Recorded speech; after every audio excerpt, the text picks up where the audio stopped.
So around the same period, in 2003, is when they kind of started constructing the fence in earnest, and that's when there become discussions among Israelis who had been active with Ta'ayush and ISM of the need to kind of start an initiative that would enable us to express our solidarity as Israelis in its own right. And the opportunity to do that came with the protest camp that was set up in Mascha, which allowed those experiences to come together.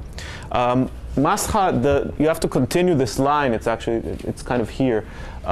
It's a village in the West Bank. It's a small village, and they lost basically all of their land to the wall. I'll show you a photo from there. This is on the right. This is the house of Hani Amer, one of the residents of Mascha, and he found himself on the Israeli side of the fence with the settlement houses just nearby, and this is his land. And this is the wall, and this is a gate for his family to pass through and cultivate their own land at hours designated by the Israeli army and with permits from them.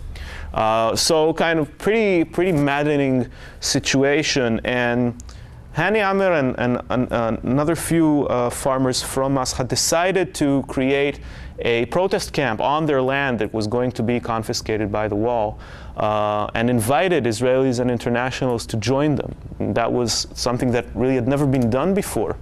And the Mascha camp lasted for 4 months, and it became a center for education and resistance to the wall. Over 1,000 people passed through it while it existed, and it was a very strong experience of joint struggle where Israelis and Palestinians, sat together and discussed together and ate together and slept together and played together for 4 months and conducted, these joint demonstrations and tried to kind of obstruct the works. And that lasted for, as I said, for 4 months until it was evicted with 60 arrests. And at the camp, a group decided to kind of coalesce under this name of Anarchists Against the Wall. The next village to rise and struggle against the wall was Budrus, another village in the same area. That was the village that started kind of the pattern with a popular committee being set up in a village, inviting Israelis, inviting internationals to work with them. And this kind of went on through 2004 in up to 20 villages, which set up these popular committees and try to, block bulldozers and stop the works and so on. And most of these things lasted only a few weeks before they were really broken. But one village, which is called Bil'in, has managed to continue this struggle with demonstrations going on for, it's almost 5 years now, even after the fence has already been built there. But they still continue, and it's become, a very strong symbol of the struggle. And throughout 2006, we had a few new villages joining, like Neilin and Salamuna, and this is kind of what goes on at the moment. Initially, the army wasn't really equipped to deal with these things. They didn't have rules of engagement for nonviolent protests with Israelis and internationals involved. A lot of them didn't have any tear gas or anything else except live bullets. So they couldn't really do anything. And that was an advantage that the group used initially. But it didn't take long before they got equipped, or they changed the type of unit that was there from regular combat army soldiers to border police, which is kind of a paramilitary police, I guess, something like Carabinieri in Italy. I don't know if there's a parallel in this country, who also had each one of them has arrest authority and so on. So.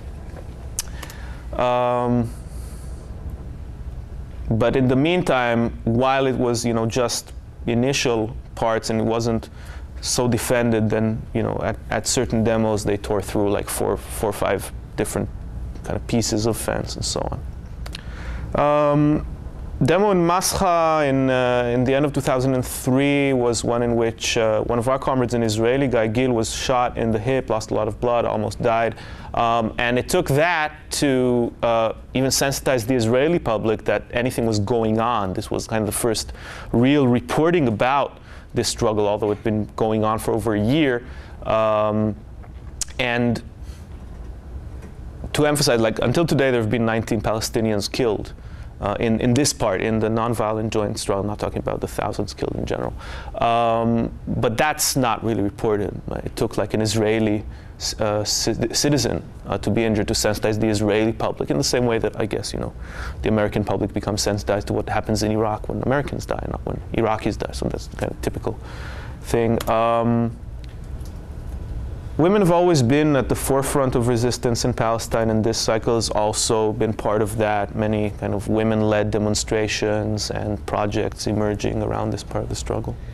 A lot of the actions are also ones that attempt to be more kind of creative and constructive rather than just preventive and destructive. So replanting olive trees instead of the ones that were uprooted, organizing, like one farmer in Budrus, Ahmed Awad, he lost like all his land. And he's got 15 kids and the grandmother living with him and his wife. And he got shot by like a rubber-coated bullet during a demonstration. So his back is fucked. And he can't really support them. So all they had was, like, their aunt had a piece of land that was something like, I don't know, maybe twice the size of this room, maybe 2-3 times the size of this room. And so Ahmed and an Israeli, a young guy like my age, a permaculture teacher, they started organize like courses on this piece of land where Israelis typically would come, and then Ahmed would teach them traditional organic farming methods. I mean, it's not organic, but it's organic, and like all the traditional Palestinian agricultural methods that are fitted to the conditions in Palestine, and then, you know, people would come and pay for that and so on. And so it was, again, this kind of joint project, but with a much more kind of creative or, you know, Skillshare basis. So what you'll get today is a bit different, probably, because most of the fences are, like, the first part of the fence is already built, so there's no works to obstruct. So in Bil'in, it'll be like just a demo, basically. You'll get, you know, you'll go to the center of the village, 12 o'clock, after the prayer ends, there'll be a rally at the center of the village, and then we'll start marching towards the route.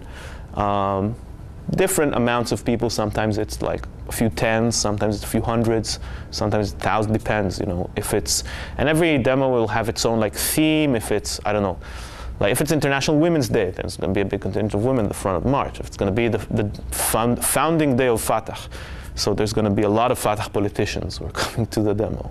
If it's going to be an International Human Rights Day, right, so they'll bring some science to do with that. So trying to kind of theme every demonstration in some way. But then it looks like, you know, you walk up to the route, then there's like 5-10 minutes of speeches or something, and people start like shaking the fence a bit and shaking the wire a bit, and maybe some kids from the village throw a few stones, but maybe they don't, and inevitably they start tear gassing, and then you kind of choke a little and run back and run a bit forward, and there's a bit of a cat and mouse there, and a bit more stones, a bit more tear gas, and then sometimes some soldiers come in and try to snatch someone. But these days, like, if we're here, the soldiers are like 50 meters away, and they're on the other side of the barrier, behind there, and throwing tear gas from over there. So it's like, from the distance, it looks like a medieval siege almost. You know, it's like, it's a really surreal situation. So that's kind of what happens, and then, but it's still doing something, because the army for the last few weeks has been conducting nightly raids in Bil'in and trying to snatch members of the Popular Committee and arrest people. And Muhammad was here, I know, with Emily from our group a few months ago, I guess, was arrested, and so on. So they're clearly trying to break the resistance of the village. So even though it's not actually causing damage to the barrier, it probably has a significant enough symbolic effect to warrant this kind of action. Otherwise, you know, so we must be doing something right. But this is kind of costing a lot of stress and a loss of liberty for members of the Popular Committee.